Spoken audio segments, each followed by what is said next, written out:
What's going on, everybody? Welcome back to the channel, where today we're going to be discussing some unpopular features in Transit that could be changed to improve the map if it was remastered in Black Ops 4.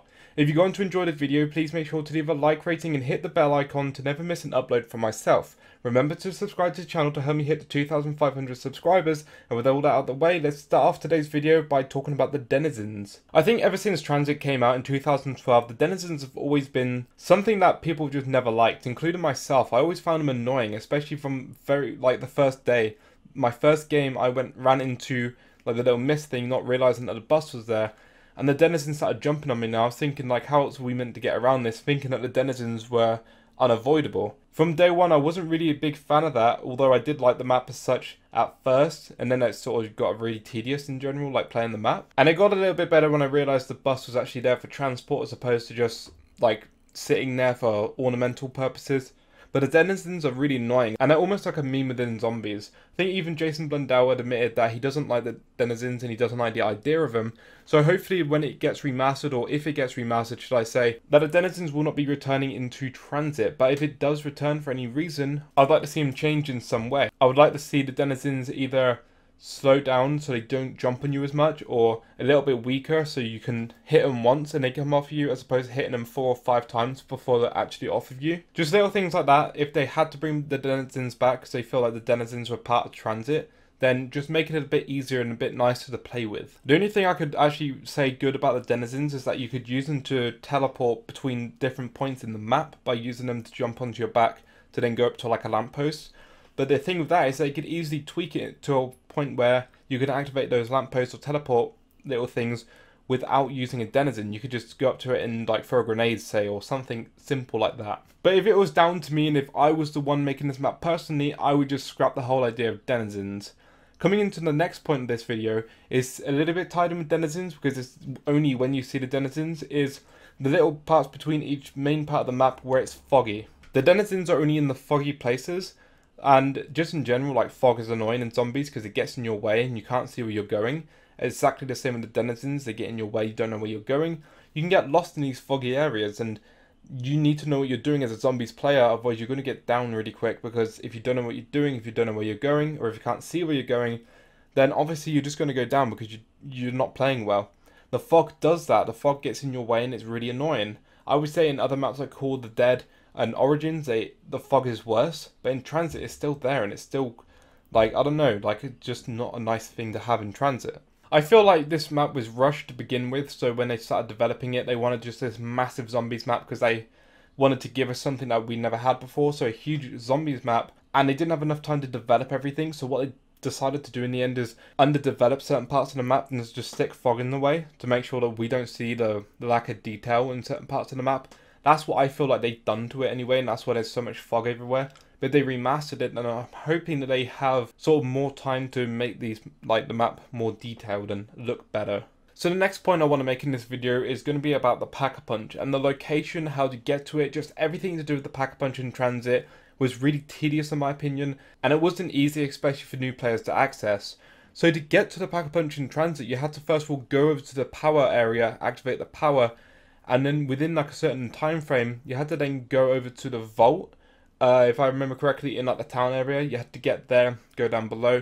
Otherwise, this door would shut, and then you'd have to redo the whole process. It was something along those lines where you had to do something over at the power. I can't quite remember. I haven't done this map properly in such a long time. But the point of the matter is, you have to get from one area to the town area within a certain time limit, which is not a great idea to do in the first place, because if the bus isn't there, you're going to be forced to run through the fog and the denizens. You have to put up with those until you are able to find your way to the town, which I still don't know my way to that town area from the power area that well, going through the fog and stuff. I just have to sort of guess, and if I get there I do, if I don't then I end up dying.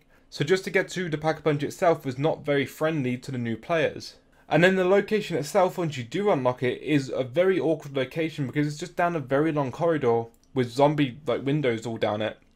If you go down there to Pack-a-Punch your weapon, you want to make sure you got another good weapon in your second slot in order to kill the zombies where the gun's Pack-a-Punching. Then you've got to somehow get out of that area without getting killed, which can be very hard if you've got the Avogadro after you, or if you're just on a high round of zombies. And you got to make sure you do it in between the rounds. If you leave one zombie at the end of the round, You can't simply just go down there in the middle of a round and hoping that you'll get out there okay, because it's such a long corridor that like you can't even walk around a zombie. It's an awkward location.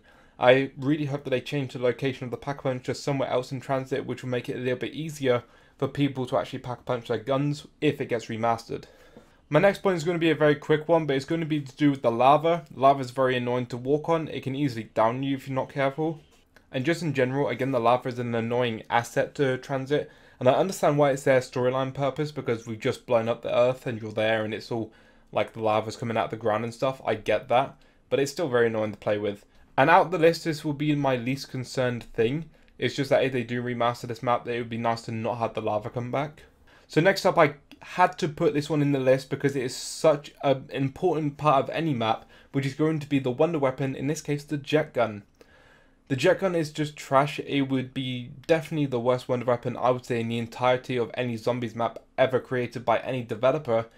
It just breaks all the time, and once it breaks you have to find the parts again to rebuild it, and there's no point building it like at all because it's just such a crap gun. It's not even powerful at that, like when it does work. It's just a really bad gun, and I don't know what they were thinking about making this wonder weapon break all the time for us to end up having to find the parts again.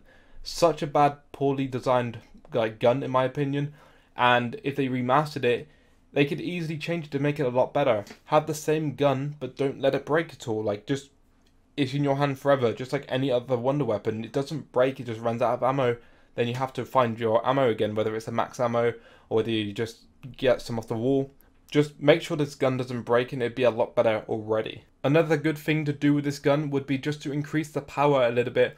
Like, it doesn't have to be a lot, but just enough for it to be classed as an actual wonder weapon, as opposed to like just a normal gun, I guess, because this is a wonder weapon, but it just doesn't serve the purpose of a wonder weapon. Wonder weapons are meant to be really powerful, and they're meant to help you at like basically any round, or at least up until a really good high round. Especially in Black Ops 3, we had the double Pack-a-Punch abilities, so with Dead Wire and with Blast Furnace and all those other ones. We need wonder weapons to be really powerful to overpower the standard guns that we have in the game. If they bring back double Pack-a-Punch abilities in Black Ops 4, they most definitely will need to increase the power of the jet gun if Transit gets remastered. So coming down into my second to last point is going to be the fact that the map is such a big map, and the worst perk to put on the map so big is a perk like Tombstone, but yet they did it anyway. Tombstone is on one map, which is Transit, and the way it works is when you die, it leaves a little tombstone, and you got like 1 minute to find your tombstone and to get it, so it'll be placed at the exact place where you die. The issue is that you've already died there once, so it's probably not a great place to go back to.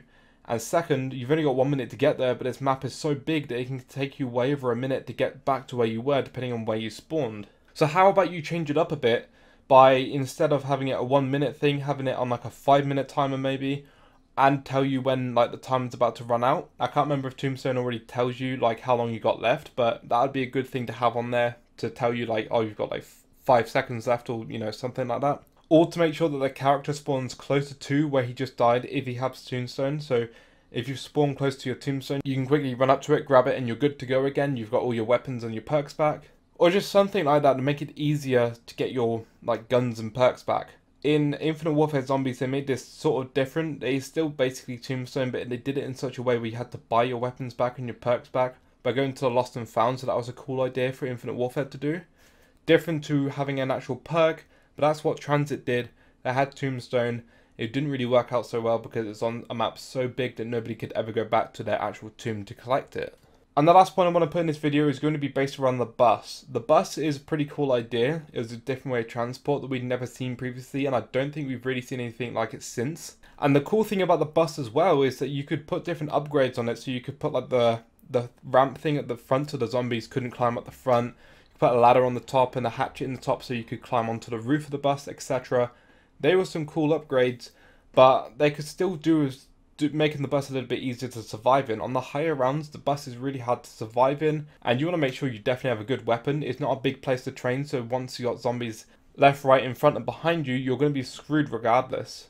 I would say make the weapon in the bus better. I believe it's the BR-23 that's in the bus, so if we changed it up for like another gun that's better, so like the AK-47/KN-44 type of gun, if it was something like that, then it'd be a gun that's probably more worth having in the bus. make it so the zombies don't overrun it as much, whether that's so the zombies don't run as fast as a burst, or whether it's the only 1 or 2 getting at a time or something like that. That would be a lot easier to survive in. Or at the very least, to stop people from camping in the bus, have like some sort of time limit so you can be in there for like 2 minutes before the bus starts getting overrun by zombies, and it will force you to get out there, otherwise you'll die. That will stop people from camping in the bus and just driving around the map. And just something a little extra I could potentially throw in there to make this a bit more interesting rather than going on the same route every single time when you go around the map. It'd be nice if we could have a bus route B potentially, just to change it up a little bit, just so we can go a different route, just so then, you know, Transit's big enough, there's a lot of space there that we don't use. We could easily have a bus route B, and I'm not even trying to meme right now, like this is legit, like I think we could easily get one.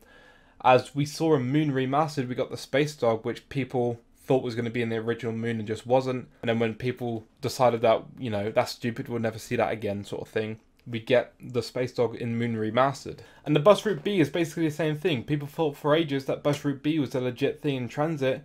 Never happened, and we've had little like hints of Easter eggs like in Shadows of Evil and stuff where bus route B potentially could be like hinted towards, but they could easily make one in a remastered Transit.